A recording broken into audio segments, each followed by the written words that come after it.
welcome back to another episode of the What Was That podcast. I'm Jazzy. And I'm Addi.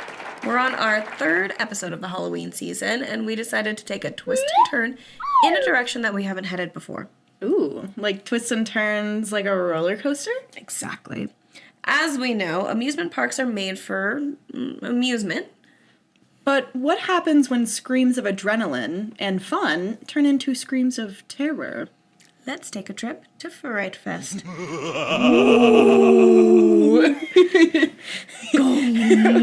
almost said fun turned to screams of terror.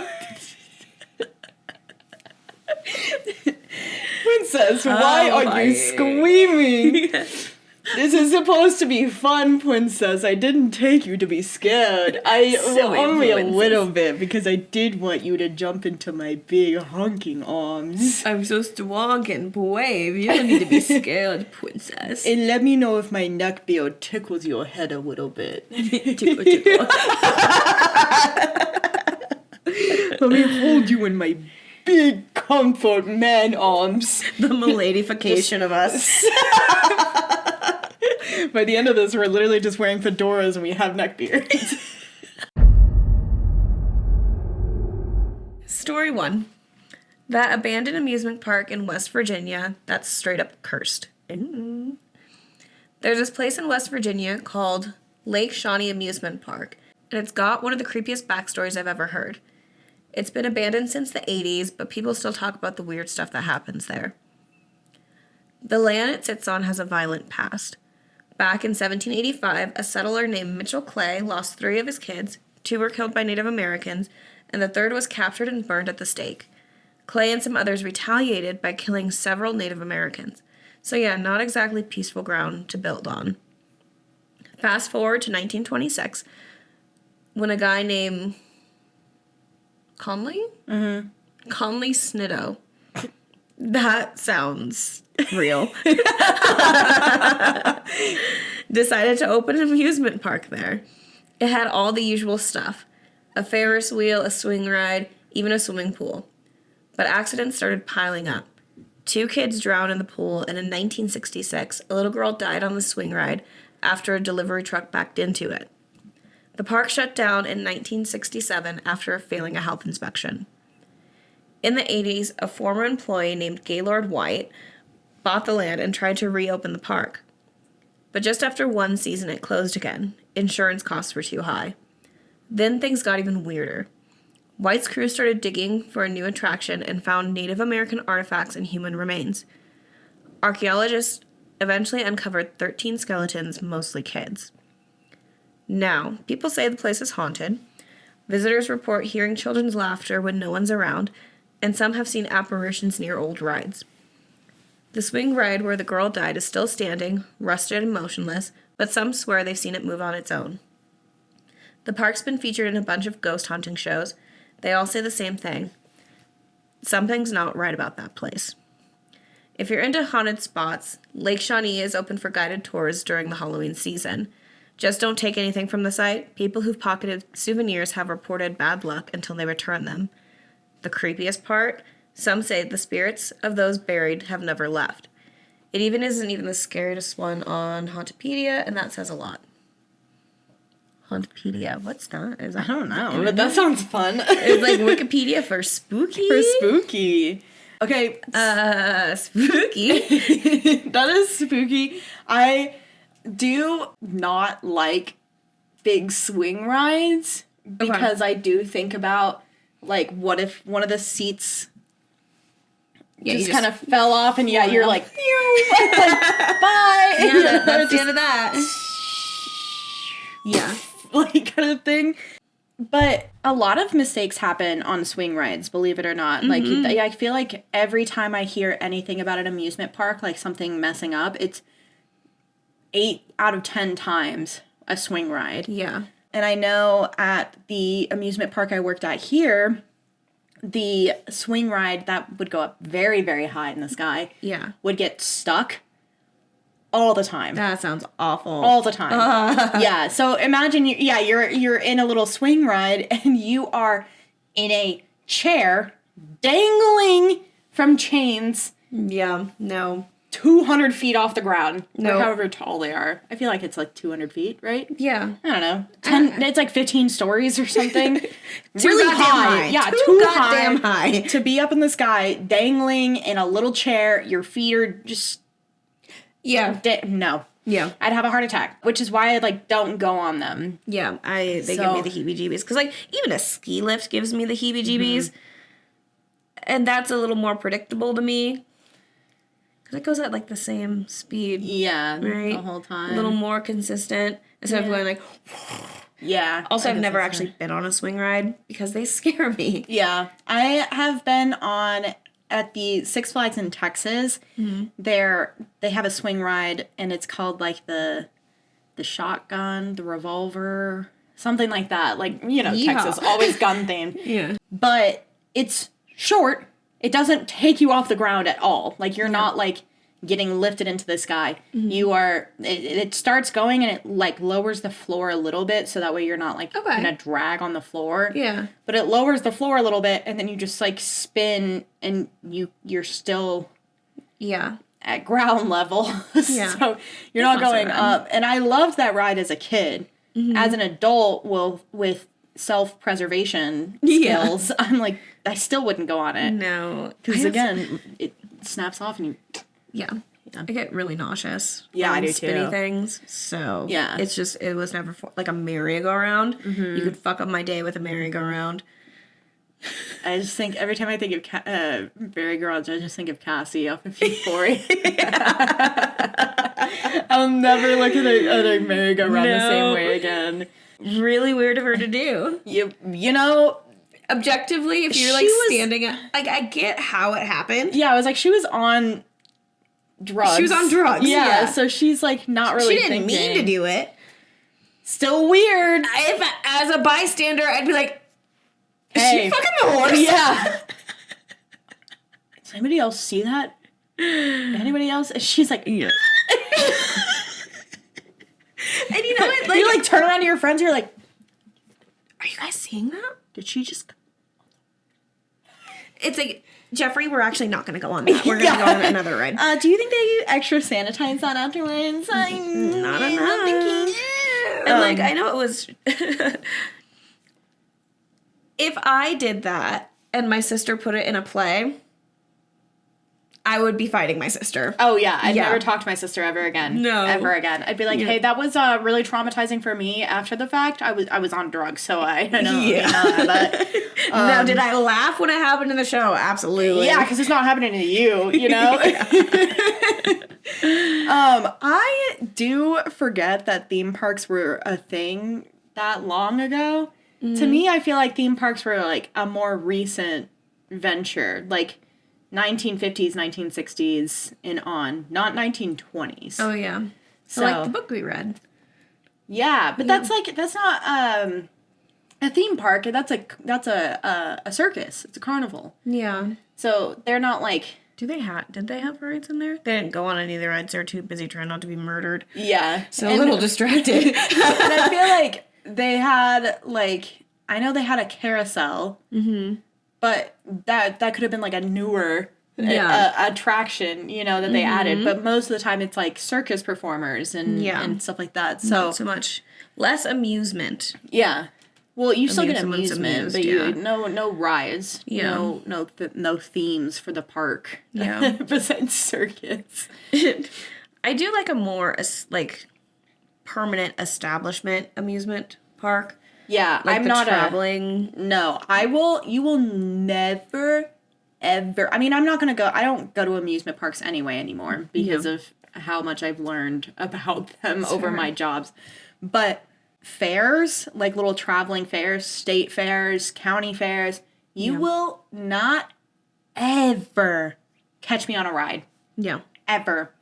Ever, ever, ever. Obviously, when I was younger, yes, self-preservation instincts of a fart. Like, Just gone in the wind. Yeah, no, it's, I did not care if I lived or died. I don't even think I clicked in my head that that's something that could happen. But now, knowing, again, everything that I know about all of the rides, seeing everything that I've seen, you couldn't pay me. You couldn't pay me to do it. Did you see the video the other day of at a fair? You know that the kamikaze ride where you like get into, it's like a little cabin, not cabin, but like it's a little like pod. Okay. You get into a pod and you sit down and they buckle you in, and the whole front of the pod is like a grate, right? Okay. And they are on these almost conveyor belts. And so like it's like a big oblong thing. Yeah. And there are a bunch of little pods along the oval. Mm-hmm. And they rotate. Okay. Right? The pods like rotate on the oval. Then those ovals rotate as well. Yeah. So no, I would throw up. And usually there's like two next to each other too. So they're like that kind of thing. Yeah. So there was something happened the other day where it broke. And those pods just kind of like crash on top of each other. Yeah. Like, I'm not an engineer, but my thought would be, what if? Yeah. Yeah. So I can't remember if anybody got hurt or anything, but yeah. Yeah. And that's spooky. There's also that ride that you like get in and it's a row of seats, and then that row of seats gets like picked up and taken around town, that kind of ride. Yeah. I've seen that one, like, down to the ground.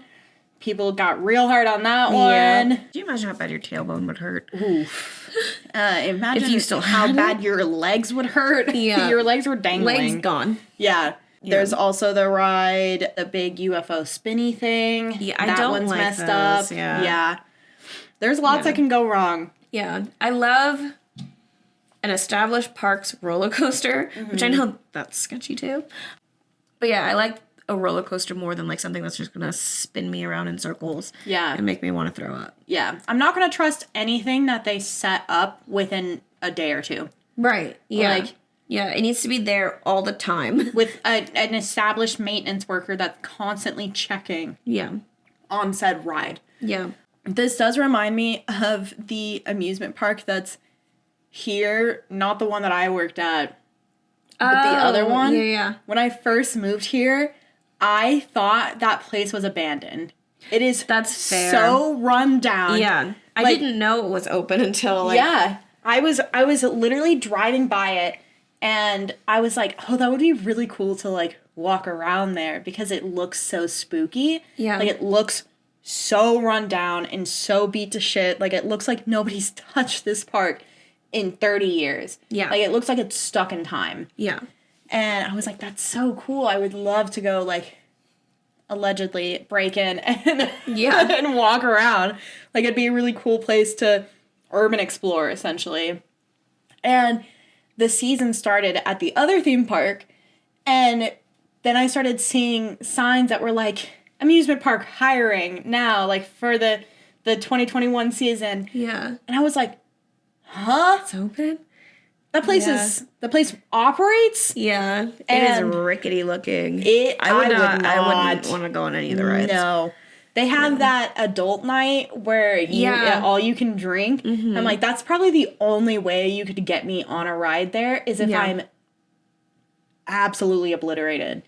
It would take one thing and one thing only to bring up Bettina in this episode. Bettina calling me a little bitch and being like, come on, let's go. Nothing like peer pressure to get you motivated. She's been doing it since I was 13. I can empathize. And it still works. Yeah, I can empathize because anytime Sarah like looks at me and like bats her pretty little eyes, I'm like, okay. Yeah. So I guess I have to. Yeah. I'm not going to say no to you, so. Yeah. But yeah, I would love to go to this little place. If we ever in the future start traveling for our podcast, if you guys keep liking, commenting, and subscribing. Yeah. Maybe one day we'll get big like the other podcasts and we'll go on a tour and we can go to West Virginia and we can stop by this amusement park. All these little pieces. There's only going to be one song on the playlist. I bet you know I hate I mean, I don't hate it because obviously it's a really horrible part of history, but I hate whenever there's like a scary story and people are like, it's because of the Native Americans.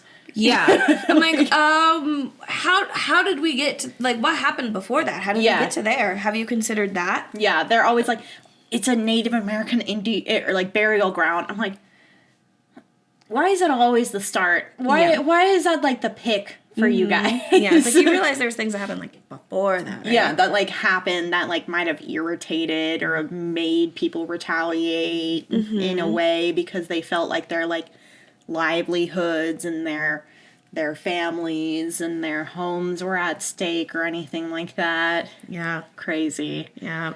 Yeah, weird how that happens. Super crazy how when you commit a genocide, people get mad about it. Yeah, it's wild. Ew.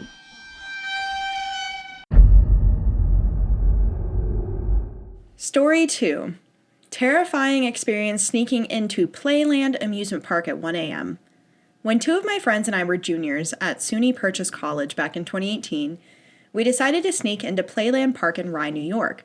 One of the friends of mine grew up in Rye and had done it many times before, so while I was nervous about getting arrested for trespassing, I felt a little bit reassured that the park wasn't very well monitored at night.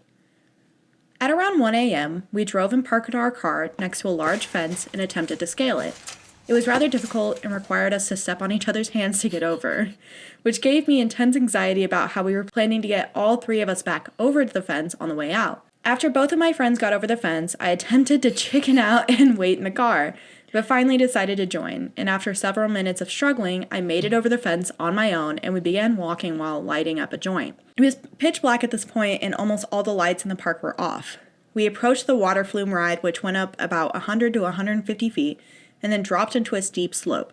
Along the side of the ride was a staircase for technicians and employees, which my friends decided to climb for a better view. At this point, I chickened out and decided to stay at the bottom because of a fear of heights. As they ascended the stairs, I looked out across the park and noticed something very strange. We weren't alone. Several hundred feet from us was a pond with what appeared to be a small boat or raft inside, and 4 or so people riding inside with flashlights attached to their heads. What was even stranger was the fact that there were 2 dark figures swimming in the pond looking for something underneath the water. It's like National Treasure. I could barely make out the silhouettes of these figures, but after a few minutes, I noticed that they would see us and began mobilizing the boat in our direction. I frantically started whisper screaming to my friends, who were all the way at the top of the water ride and could barely hear me. At this point, the boat had finally reached land, and the little lights on their helmets were heading in our direction fast. My friends finally raced down the stairs, and we began sprinting as fast as we could down a boardwalk that was dimly lit, and back towards the way we came.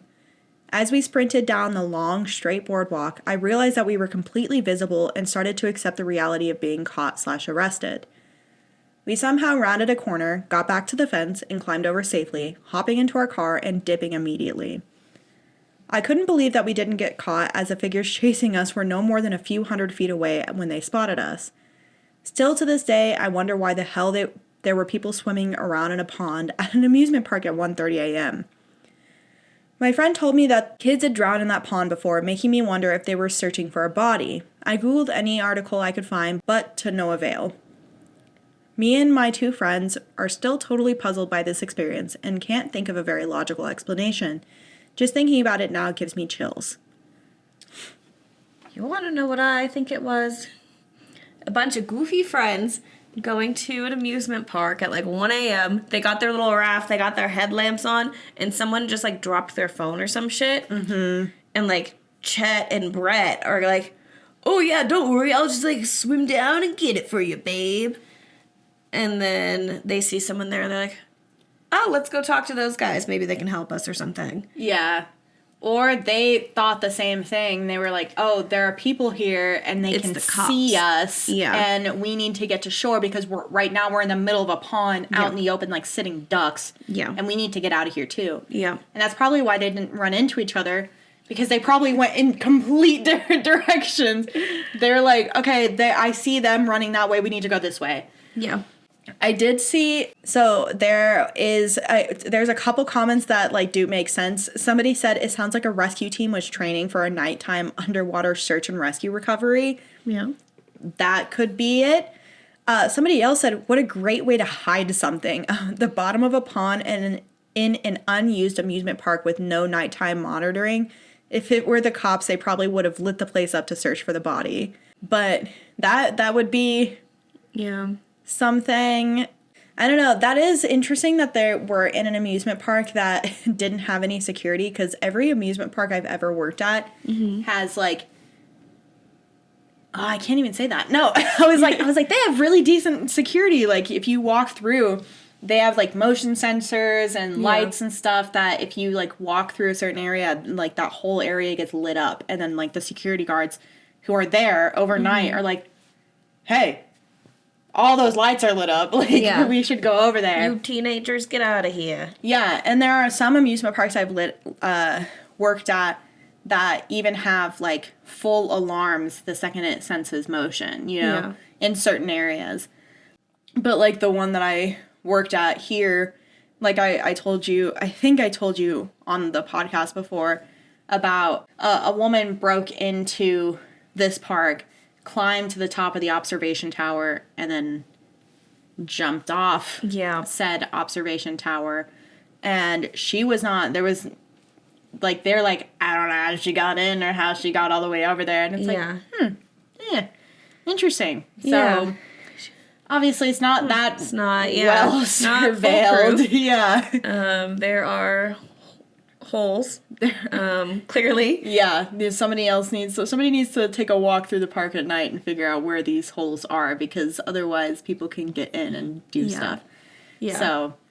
Yeah, because I imagine an amusement park is going to be a popular place to try to break into. Yeah, I mean, because it's going to be sick. Yeah, exactly. You go into an amusement park, especially, like, it's off season, it's spooky, nobody's there. There are, like, tales of it being somewhat haunted. Yeah. Like, I'm going to want to go in, you know? Like, that's going to be a cool place to explore and try to find some sort of activity going on. Yeah, just to check it out. And it's very, like, I don't know, I'm sure it's for a lot of people because there's a lot of urban exploration, but going into man-made places that are abandoned has, like, an extra creepy edge to it. Yeah.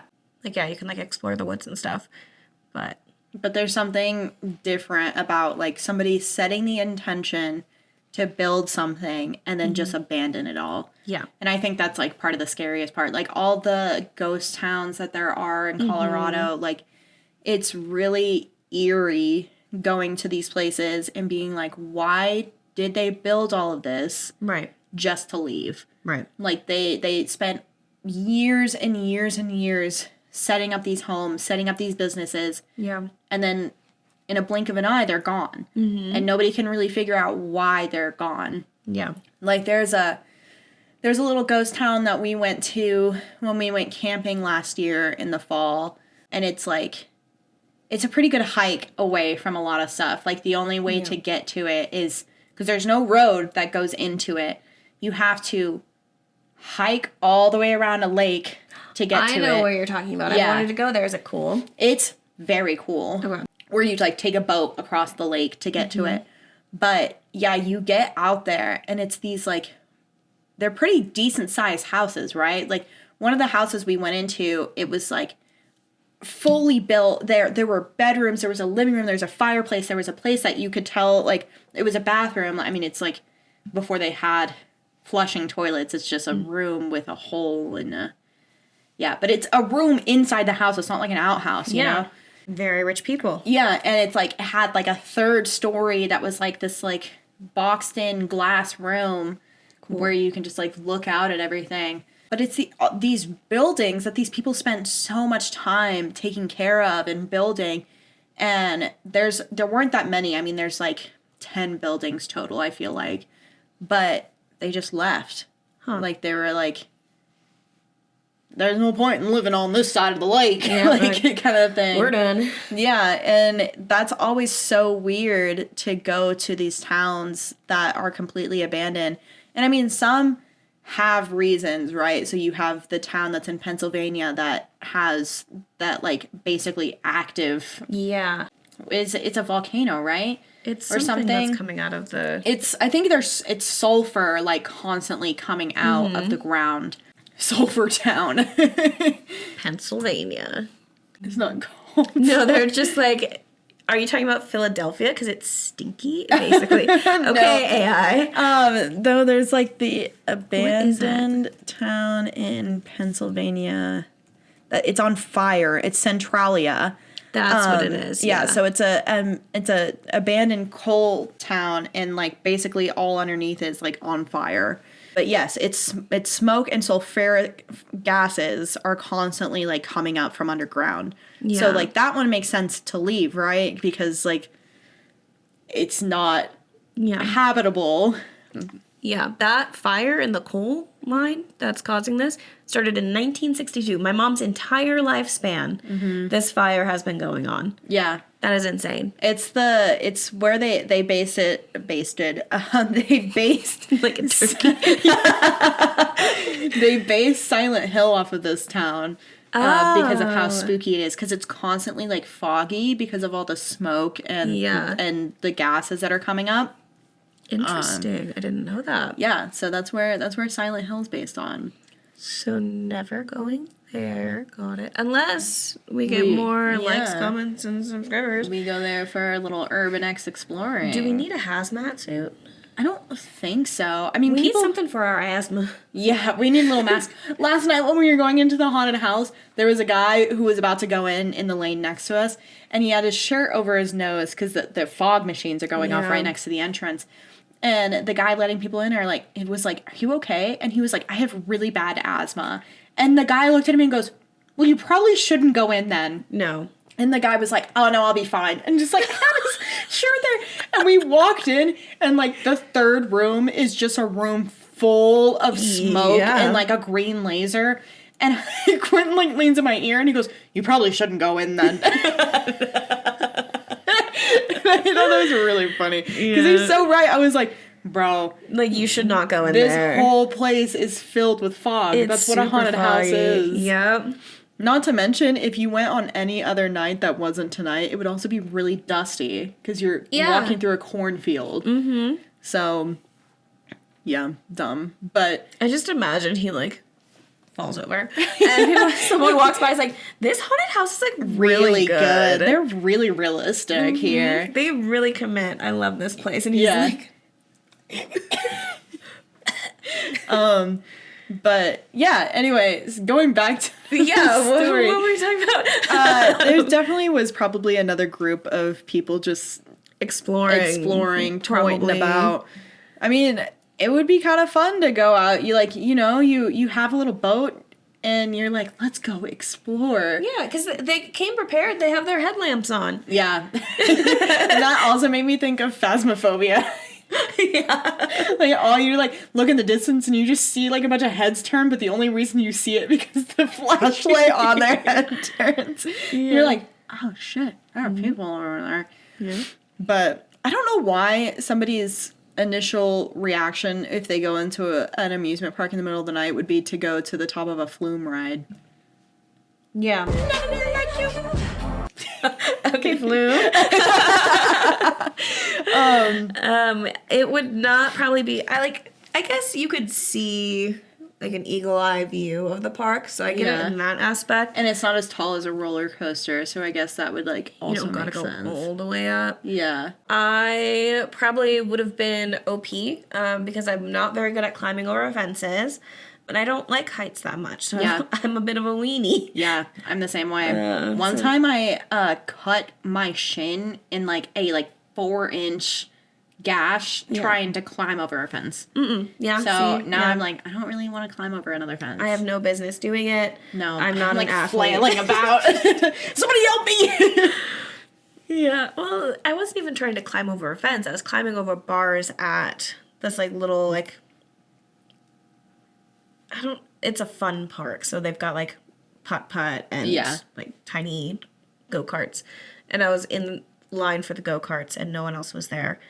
And so I just decided to like go over the bars because that's what everyone else was doing. Except I get on top of the bar and my legs are too short to touch either side. So I just very slowly fall onto the ground. So much. They're like, ma'am, do you want help? And you're like, no, I got this. Just lay on the ground. And we were there for a high school dance, so I was wearing a dress, and so like my dress came up, and I'm like cackling, laughing on the ground because it was dumb of me to do. My date was so embarrassed. My underwear was SpongeBob, and everyone saw it. Awesome choice. Yeah, No one's gonna see no one's gonna see it. It doesn't matter. These are comfortable. Yeah. Man, I want some SpongeBob underwear. They were cute. MeUndies doesn't have SpongeBob underwear. They should get on that. Get a good collab. Hey, MeUndies, if you want to have underwear and not give sponsored. it to us for free. I love, again, not sponsored, I love MeUndies. Yeah? Like, almost all of my underwear are exclusively MeUndies. Do you say it like a pirate in your head when you think about it? MeUndies. MeUndies. No, but I will now, unfortunately. You're welcome for that. They're so comfortable. Like, they advertise them as very breathable and soft, and I will agree they are very breathable on your cooch. Yeah. And they're very soft. Yeah. So, not sponsored. However, I am personally sold on this. yeah. So MeUndies. I love Look MeUndies. how good we are at advertising things. Yeah. They constantly have sales. I like clip this and put it on TikTok and tag them. Like, we're not sponsored yet, but we would be really good sponsors. Yeah, if there's one thing you need every day, it's a fresh pair of undies. Sometimes twice a day. Sometimes I twice a love day. feeling fresh, man. I love having fresh undies. I do too. It's one of my favorite feelings. Crispy clean. Like, you get up in the morning and you slide a nice pair of like soft, breathable MeUndies. You're good at this. Give this woman a paycheck. And you just like go about your day, and like every time you go to the bathroom you get to like feel them, and you're like, wow, these are really soft. And they have really cute designs. Like, I have a dragon pair, I have a camping pair, Cute. I have a little serpent pair, Yeah. I have a little pair with like sheeps and moons on it. Cute. I have a pair with like little cats on it. Yeah. Then they have like seamless underwear that you That's can wear nice. underneath anything. For your athletic apparels or your nights out. Yeah, I have a Lord of the Rings pair. That's funny. Yeah, and they have different cuts, so you can get like bikinis, you can get high rise, you can get boy shorts, you can get boxer. Yeah. You want it, they got it. Anyway. At MeUndies.com. Use code WWT at 20. checkout. We're not sponsored. I cannot make that clear enough. I wish we're we did. manifesting. What do you We want are from us? manifesting. If there's anything we're gonna do, it's gonna be to manifest. Story 3. Okay. Not amused at the amusement park. Hello, everyone. I've been a fan of Reddit for months now, but I've never shared my encounters. With that being said, let's begin. This happened when I was 16 or 17. Every year we go to an amusement park that's pretty popular where I'm from. This year, it was myself, my mom and dad, and my cousin. My mom and I had been fighting that day, so I was pretty much just wanting to be by myself for a while. It started raining, so my cousin and dad said they were going to ride one more ride and then we would head home and just go swimming there. We live about 3 to 4 hours away, and it wasn't raining there. While they were riding the ride, I sat down in a picnic area at a table on the other side from where my mom was. I was sitting in my own little anger bubble and didn't even notice anyone come near my side of the picnic area. I look out the corner of my eye and notice this man just staring, not even trying to hide the fact that he's looking at my legs, up my body, and my chest. After the initial shock factor, I calmly got up and started to go where my mom was, but I didn't see her, so I walked to the concession stand at the other side of the picnic area. About 5 minutes passed. The line was super long, and I honestly was just trying to get with a group of people while searching for my mother. And I ordered a lemon shake, and finally see my mom walking towards me. I looked around after grabbing her hand and see the guy walking towards us. I start to panic a little bit, and that's just not part of my personality at all. I'm not a fearful person, and I would pretty much walk by myself anywhere at that age. But I just got a terrible feeling, and was trying to think about my next move. By the grace of God, I heard my dad yelling for my mom and I to come back because we were leaving and we saw some lightning.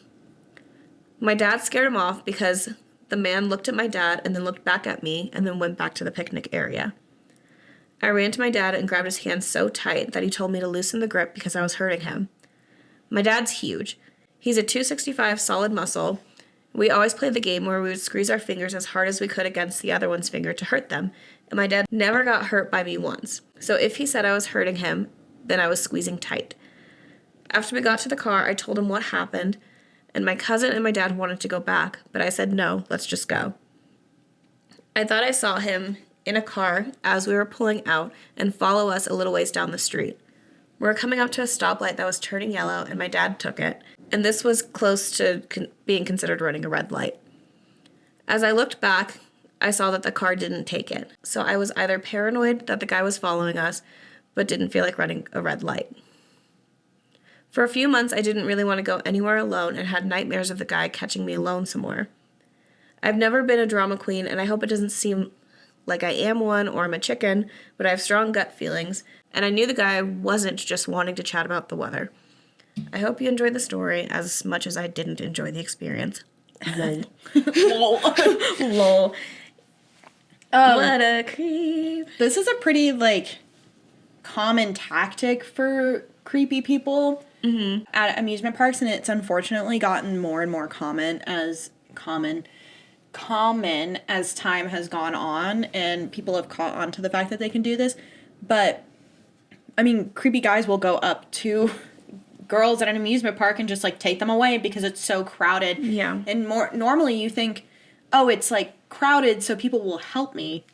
It's quite the opposite. Wrong. Yeah. People see you screaming and trying to get away, and everyone just kind of, like, turns around. Yeah. Which is so unfortunate. Yeah. So they figure someone else will help. Yeah, and that's one thing. Sarah and I actually were just talking about this the other day, but there's, like, the red shirt theory or whatever it's called, where if you are in need of something, like you got into an accident or you need help, you're supposed to point at a specific person and be like, you call the police right now. Yeah. Because otherwise, people are going to assume that somebody else is taking care of it. Right. So it's like you have to make it somebody's direct job to help you, or you're not going to get help. Yeah. Everyone's going to assume, oh, yeah, someone else is taking doing care this. of that. Yeah. Yeah. Yeah, because if you're like, somebody call the cops, like, people are going to be like, Did you do it? Did you do it? Yeah. Yeah. So, yeah, you have to be like, hey, you. So, like, you're getting dragged away. Or, like, you look at somebody as, like, you're in an amusement park and you're like, hey, help me. This person behind me is not who they say they are. I need you. You right there. Eye contact. Help me. Yeah. So, for all Call of them you out listeners specifically. out there, if you didn't know that, be the person. be the person that helps, whether or not you think somebody else has helped or not. If somebody did not look at you or did not look at anybody else and say a specific person, be the person. Right. Yeah. Because nobody else assume that no one else is doing it and exactly. do it. Yeah. Because I'm sure first responders would rather have multiple calls than no calls. Exactly. And if you're not, there's always non-emergency dispatch, which I do say you should have in your phone anyway in case something comes up. Yeah. And you're like, okay, this isn't, no one's dying, but this is something weird. Yeah, this is something that needs to be documented at least. Yeah. But yeah, no, this is something that they put in a lot of, the wind is winding. It is, yeah. This is something that they've put in a lot of, like, true crime shows. Like, Criminal Minds has an episode where they go to a carnival and their kid gets stolen. There are, I'm sure, plenty of other instances where this is portrayed, but it's a scary world. My mom used to drop me off at Six Flags in the summer when I was a kid because we had season passes and we had meal plans. So she would drop me and my sister off in the morning and be like, I'll pick you up later. Huh. And we would go around the amusement park all day by ourselves because, like, we had breakfast, lunch, and dinner already planned for us. Like, we could go anywhere in the park and get our food. Yeah. We got one snack. We get drinks, you know, like. Yeah. Honestly, as a kid, awesome. As a kid, looking back. Someone who could be a mother. Yeah. I'd be so stressed. Yeah. But it's like one of those things that you don't really think about until it happens, you know? Right. So now, like, looking back, I'm sure with how many events there has been in that time span, like, I'm sure my mom would never. But, Right, but like, yeah. back then, you don't think Times about have it. changed. Yeah. So, I mean, again, another gut feeling. Yeah, trust your gut.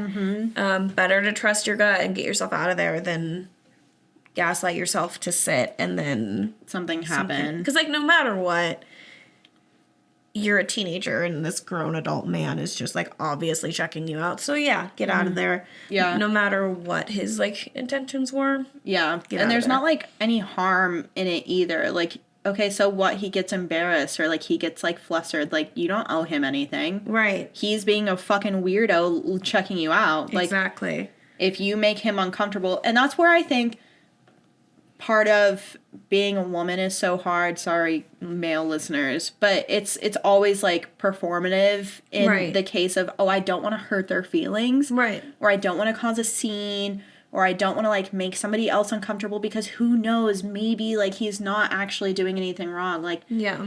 okay, maybe he's not. That's not really your responsibility to, like, care about how he's Right. feeling. If Yeah. if he didn't want to be embarrassed, he shouldn't be looking at you like that. Right. If he didn't want to be uncomfortable and, like, made to feel uncomfortable, he shouldn't be looking at you like Right. that. It's like, okay, fuck how I feel.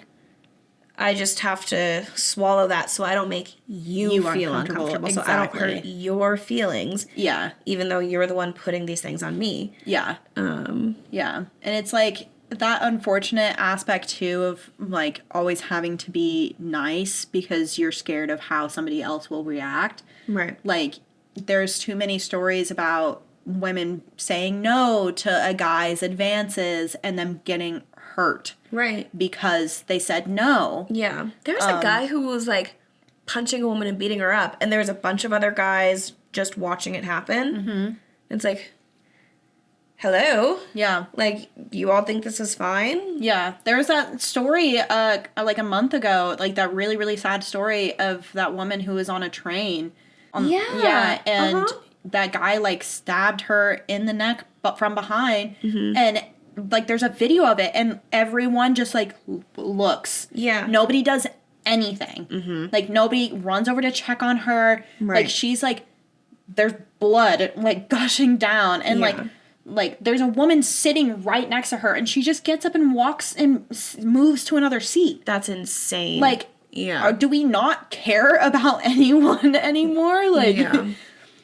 I've been thinking about signing up for first aid classes. Because I've been in scenarios, like, I was at Costco with my mom, and my mom, like, knows first aid. She was in the military. She, like, knows how to do a lot of stuff. But there was a guy who had a seizure, like, dropped to the ground, and both of our instincts, there's a lot of people there who had the same instinct, like, ran toward him. There were nurses there, so everyone, like, helped him, and he was Yeah. okay.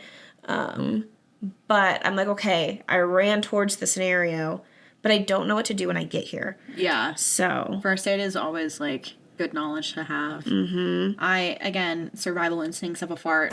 Yeah. Like, I can't help anyone. The most I can do is pick up my phone and call for help. solid. I know CPR. That's good. Yeah, staying alive. That's about the only thing. Yeah. I actually heard somebody was like, the new CPR song instead of "Staying Alive" is "Golden." I saw that too. Just imagine you, like, low-key crying. Yeah, you have to, like, what is it? It's yeah, something be great about. Yeah. But that's all I know. I don't know anything else. Like, Yeah. I don't know. I know how to help. do Heimlich maneuver. I know how yeah, I to know do that. EpiPen.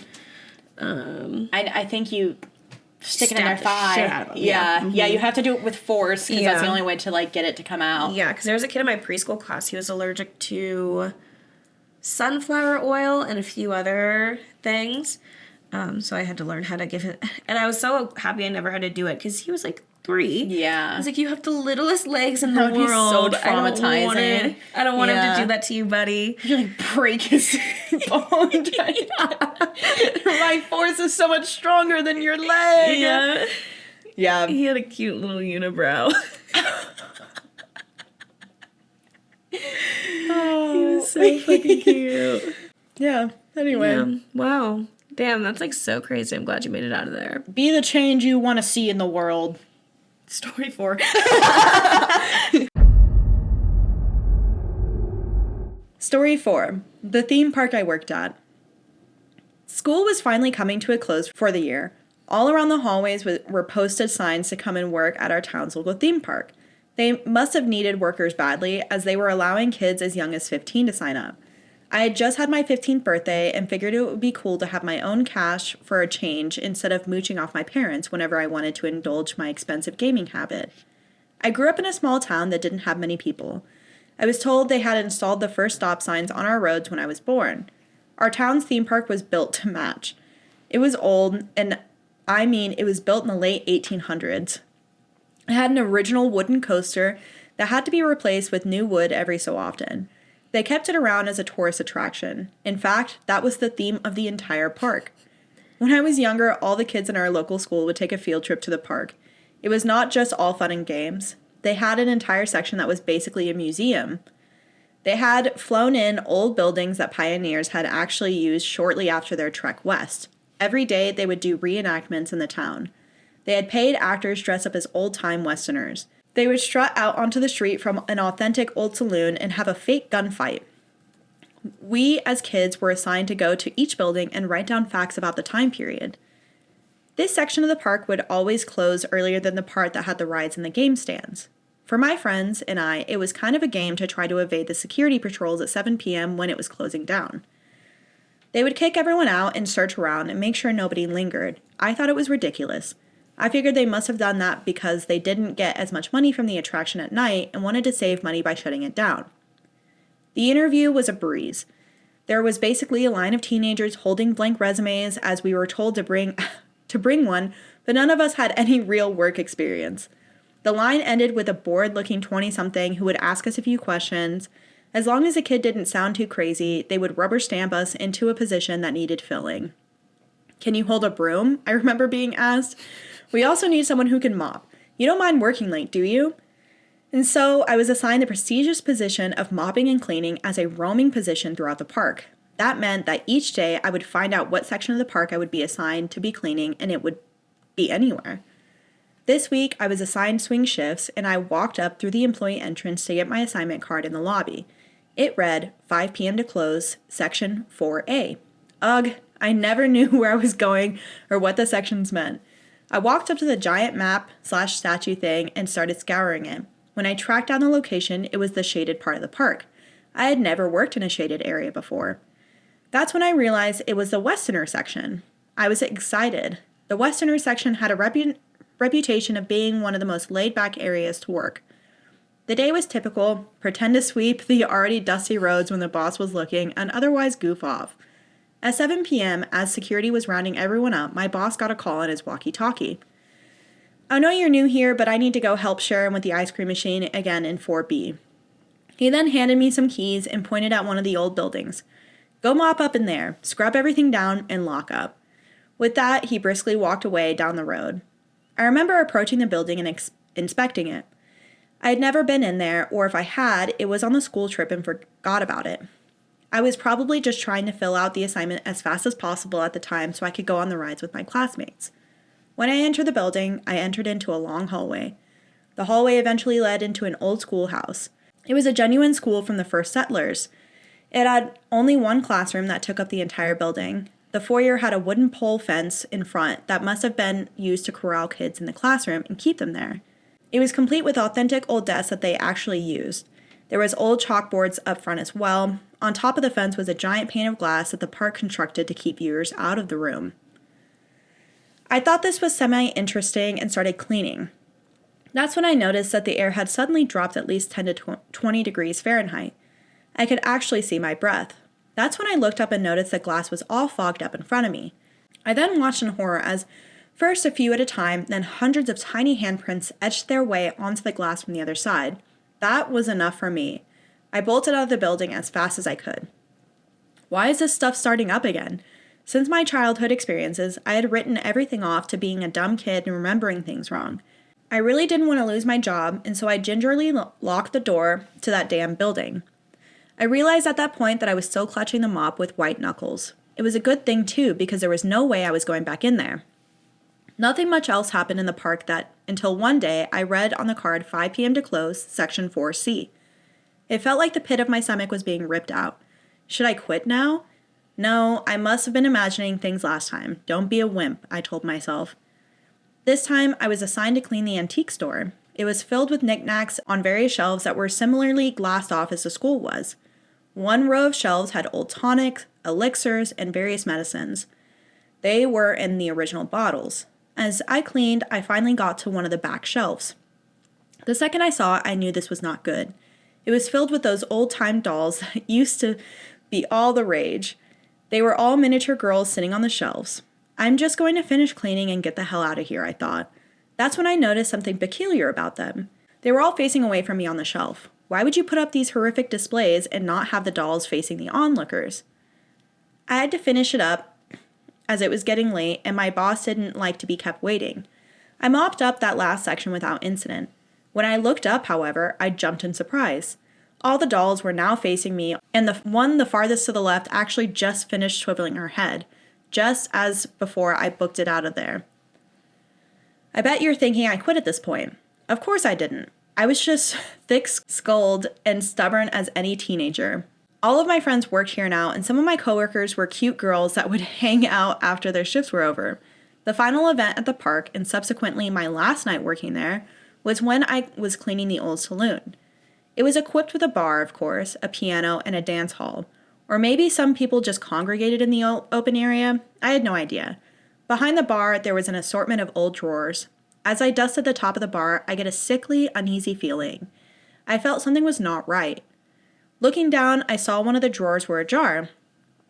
I knew I shouldn't, but I just had to. I opened the drawer and found a piece of paper with a pen next to it. What was odd was the paper was brand new, and so was the pen. This was not part of the exhibit. What I read on that piece of paper shocked me to my core. I'm not going to write here exactly what was said in it, as it was too personal. It was a detailed suicide note written in my handwriting. There was no signature at the bottom. That was the final straw. Had I written this? Am I going mad? I had not been suicidal at all, and I didn't remember writing anything like this before. Had whatever I summoned up in my childhood followed me here? I don't know if I'll ever get answers to those questions. I stormed out of the building, lit the paper on fire, and quit the next day. That is wild. That took a wild turn. That's spooky. That is super spooky. I will say, so I don't know what park this was at. Yeah. However, there was a portion of the Six Flags that I went to growing up that had a Westerner section, which obviously it's not the same park because the park that I went to was like massive, obviously, and it was in a big town, so it's not anything small.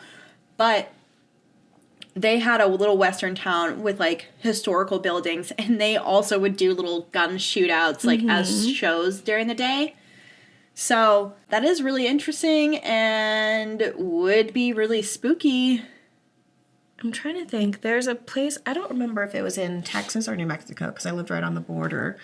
But yeah, they had like a little old West town and they would have the gunfights in the square. Yeah. Yeah. So yeah, in my head, I'm like, oh yeah, that would be such a cool place to work. Not after that story, dear God. No. There was another place that we went to. It wasn't a theme park, but when we were growing up, we went to this like little reenactment town essentially that had old buildings that they had like moved over. And it wasn't a theme park, so it's not the same place, but it was really creepy because you like walk through and they had actors like dressed up. Yeah, I can't imagine like being 15 and my boss being like, hey, go into that old building by yourself. I know it's dark outside, and I know it's dark in there, but just go clean it by yourself. You got it, right? Yeah. Mop it. No, you're 15. You know how to hold a broom. Yeah, you got this, Yeah. right? But, I mean, at all the theme parks I worked at, like, every single one of them, the working age, like, the starting working age is 15. Gotcha. And they hire 15 at in New Jersey, you can actually work when you're 14 as long as you have a letter saying that you're able to. Gotcha. So we also had like 14-year-olds that worked in New Jersey. And it was like always really weird because you do feel a little bit like more protective over those like younger kids because you're like, you shouldn't be working. Like, I know that you shouldn't be working. The government doesn't care, obviously, because they love child labor. Yeah. But I know you shouldn't be here. I know you shouldn't be working. So I'm not going to put you in a position where you're going to be in danger. Right. So I'm not going to, like, leave you by yourself in a old spooky stand that's dark. No, I'm not going to treat you like you're grown because you're not. You're not. You're a child. Yeah. You are a child. Yeah. So I'm not gonna make you do anything that I wouldn't even want to do. Right? Like I'm not gonna want to go. Especially not alone. No. If I'm gonna go into an old like building that could be haunted, I'm gonna want somebody to come with me. Yeah. The hands on the plexiglass, that would have been it for enough. me. That would have been way more than enough to get me out of there. Like tiny little children's hands. Multiple, not just one little hand, like hands all over. Absolutely not. Also, they're like, I'm glad I was holding the broom because I didn't want to go back in there. I was like, yeah, no, I would have left it. I would have been gone. Yeah, I would have. I probably wouldn't have locked the door. No. Yeah, that. No, fuck that. And then what was the second one that they went to? So they went to the schoolhouse, and then they went, and then antique store with the dolls. The antique. Okay, so that. The dolls reminded me of the movie, like whenever in Hell House LLC. I don't know if you remember that part where like he goes into the basement and he's like, oh, look at all these clowns, like ha ha ha, and he's like filming himself, and then like he like turns the camera and he turns it back and all the clowns are facing towards him. Yeah. So I've been thinking about, you brought up a couple episodes ago, your concept of like having haunted houses, but it's like a more normal spot. Yeah. So yeah, something like that where like you're at JC Penney's and you're just like shopping or whatever, and then all the heads just like all the mannequins. Yeah. All the mannequins like turn their heads and start staring at you. Yeah. That would be. There are people in morph suits and then they chase you. Or like people come out and from underneath the racks, like how you did like when you're kids, you play underneath the racks. I had a friend when I worked in Wisconsin who, as a kid, was playing in the racks, and they came out and a hanger prod got caught in their eye. So their eye was just like, that was an option. Yeah, so their eye was just like a little off. Yeah. I thought you were going to say their eye was soup. So a little off is, I think, the best case The scenario. best case scenario, yeah. Yeah. Yeah, so, terrifying. Yeah. I hate that. I'm going to be thinking about that later. Well, good thing you're not running around inside of clothing racks anymore. That is what I was going to do with my day. Oh, well, plan foiled. Sorry, you find something else to do.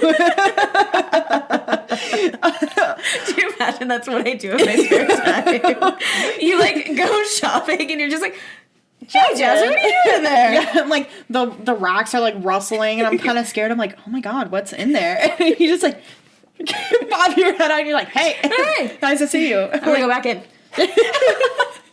Honestly, I feel like that would be a really comfortable, like, hiding spot. Like, for me, I really like little spaces where it's, like, dark and quiet, you know? So I would like that, but, yeah. That would have been it for me, too. If the hands weren't enough, the dolls all turning to face me at the same time. Yeah. So I have that doll in my room, you know? Yeah, I do. Yeah, I love her. Love her. One thing I don't love about her, though, is that when I go to the bathroom in the middle of the night sometimes, I come out, and I have turned her head to face the window. Yeah, because nice view. Multiple times I've walked out and she's like made eye contact with me as I'm like getting back into bed. I'm like, good thing you already peed. Yeah. Yeah, I'm like, girl, I don't don't want you to watch me in the middle of the night. So I've turned her head, but I have noticed that it's like a little bit more like centered again. Gotcha. And that could just be like how she's like built. Maybe. A plethora of things. It could be a plethora of things. So I'm not gonna jump to like I'm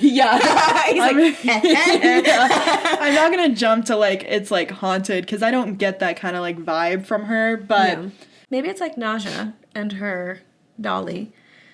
Yeah. I have a familiar, but she's my dolly. Mm-hmm. Yeah, but she looks nothing like me. No, we need to get her a wig. But great Halloween costume. That would be, Naja would be it would be kind of hard though. Yeah. That's something that we like are talking about is we want like easier costumes. Yeah. Which is why I'm like, Baphomet could be hard or easy. I don't know. Yeah, I think depending on how hard he goes into it. Yeah. You could get like the fur fabric and honestly just like make like chaps out of them. Yeah. And then just wear pants under it. I was like, don't wear anything underneath it. And a little tail. Just ass out. You said you like the Mr. tail Tumnus. attached to? Oh. That's coming out of somewhere. You make it out of the beads. There's a reason you got them. The universe is you're so right. We just cover the beads in hair. Because I imagined, like, they start, like, jingling on the piano, right? Mm-hmm. So they start, like, playing on the piano. But the note, it makes me think that the like, ghosts were like, hey, we're gonna do this to you, and nobody will know that it was us because we wrote a letter. Yeah. Yeah, that I would have quit in their too. Handwriting. Oh. Yeah, I would have quit too. That's absolutely horrifying. Especially with all the personal details, like that. Yeah, that's not a ghost. No, that's not a ghost. That's not a ghost. That's not a ghost. Yeah, I don't know what that is, but that's Casper. Absolutely not. No, that's a demon. No. I know what it is. That's a demon. No, so. No. Did you know that and we might have talked about this before, but did you know that if somebody is about to die on an amusement park property, especially like the bigger amusement parks like Disney, Six Flags, stuff like that, they will take the person and take them off property so they don't die on property, so they don't have to say like this person died here. They died at the hospital. So to bring up the show Ghosts, one of the things like if you die in an area, you're bound to that area. So if you die in a car, you're a car ghost, house ghost. Yeah. So if you die just outside of Disneyland, you can't go in Disneyland. No, but you're really stuck close at the to entrance. It. That sucks, dude. You're like, you could have been riding all the rides. Stuck forever just staring at the entrance of Disney. Yeah. Shitty you don't get a pretzel. You don't get any cotton candy. Yep. You just Yep. all day. But anyway, like, looks like fun, guys. I hope you guys are having a great time in there. You know, I now understand why you talk so poorly about amusement parks. Yeah, they truly can be terrifying and not in a fun way. I am going to automatically think every scream is from a ghost and not a writer. But don't worry, like we said, if anyone dies, at least it's off property. No one's trying to get sued around here, so... But you know what we are trying to do? Get more listeners. So make sure you like, comment, subscribe, share all of our socials. Our _the pod. You can find us on any listening platform. And if you would like to share your own story, please email us at whatwasthat.thepod@gmail.com. Speaking of Disney, did you hear about the lady on the Haunted Mansion ride the other day? I did, and it's actually really sad. So the story is... Wait, what was that?